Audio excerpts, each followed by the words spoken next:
Yeah.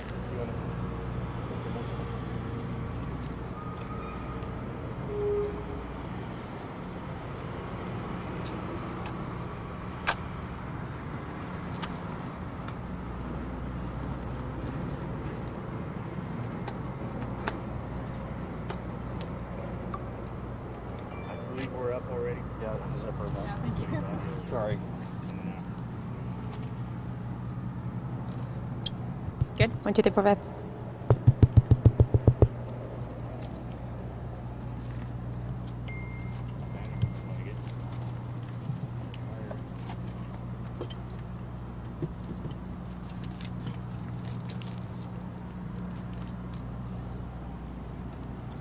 Let me know when you guys are all ready. Hey, Sheriff, no, I've already told them we have about 5 scenes, 30 witnesses to interview, multiple search warrants, and then that's the information I've told them so far. All right.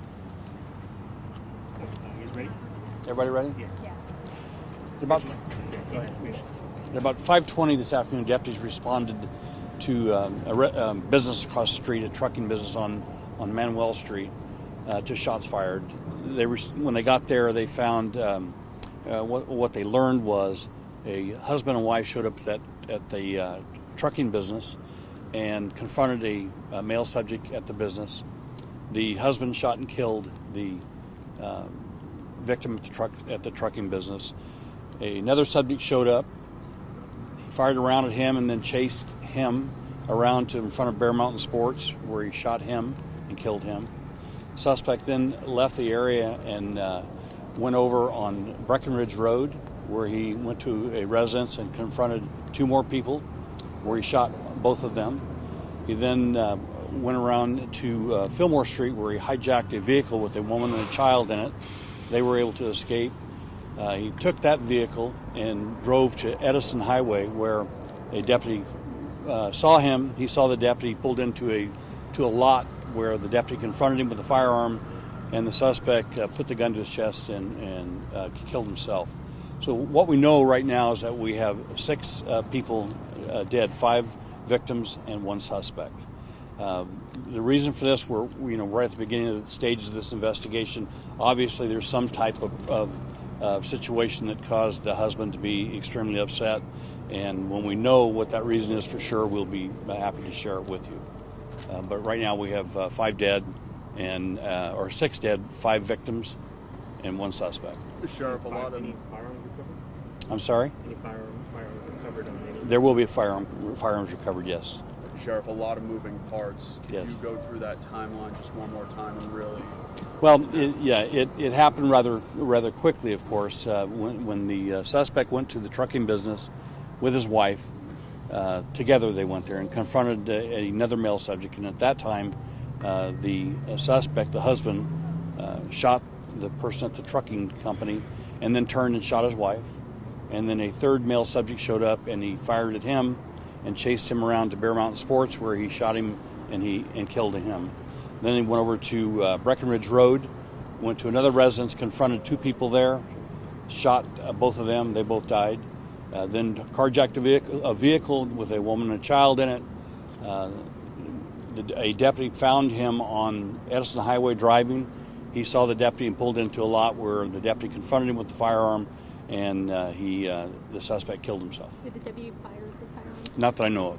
And so where is the wife and where do we go from here? Well, the wife's dead. Where we go from here is trying to find out why this started and why so many people, so many players involved in the connection, because obviously these are not random shootings. So 1 female deceased, all the rest are males? That's correct. And do you know the age range of the 2 at the second? I don't have the ages on any of them yet, and we haven't had the opportunity to positively identify them and notify the next of kin. No minors, though? That we're aware of? No minors that I'm aware of. We know we have the 6 deceased. Do we have any injuries or anyone that's in the hospital or anything? Not that I'm aware of. Just the 5 victims who are deceased and the suspect who is also deceased. So there were 2 in the residence on Breckenridge? That's correct. And those are both males, you said? Yes. And there are no, like you mentioned, there are no other people that were shot that were not. I have no information on anybody else shot other than the 6 people that we're talking about. old was the child that was in the car that was hijacked? I don't have any idea. And they're safe. The people that were. Yes, they are. Yes. Have you recovered the vehicle that was carjacked? Yes. Now, other than the carjacked vehicle, are you guys feeling that these are connected? Certainly, there's a connection. You don't randomly go to a certain residence. I'm certainly speculating right now at this point, but I'm pretty comfortable there'll be a connection between all of these players. How difficult is it to process multiple scenes like this, given the life-threatening nature? Yeah, this will be most of the night, most of tomorrow probably be because of there's numerous crime scenes, 30 people, 30 witnesses that we have. We do have body cam video from the officer that confronted the suspect. Well, I haven't had a chance to look at that yet, but we'll get to that for you guys as soon as we can. These were employees that worked in. I don't know if they're employees or not. In the Bear Mountain Sports, they obviously sell firearms. Can we confirm that none of their firearms or any of their? I do not believe. I spoke with the owner of Bear Mountain Sports early on, and she assured me her employees were fine and it was not related to their business. And we don't know if maybe that woman or the husband or any of them worked at any of those businesses. I don't know that yet. And so just to clarify this more, so the two of them go into the trucking company, something sets the suspect off, he shoots both his wife and an employee at the trucking company. A male there. I don't know. A man. Yes. And then someone confronts him. Someone else shows up. Right. And he fires at him and then chases him around the building to in front of Bear Mountain Sports where he shoots him and ultimately he dies. And then leaves the area and goes over to Breckenridge Road to a residence where he then confronts two more people. So this started at a trucking company further down on Manuel Street, right behind Bear Mountain Sports. Okay. Yes. Do you know the name of the trucking company? I do not. Is the third guy or the guy that showed up at the trucking company? Do you know that person? I have no idea at this point. Okay. We'll try and make those connections in the next day or two.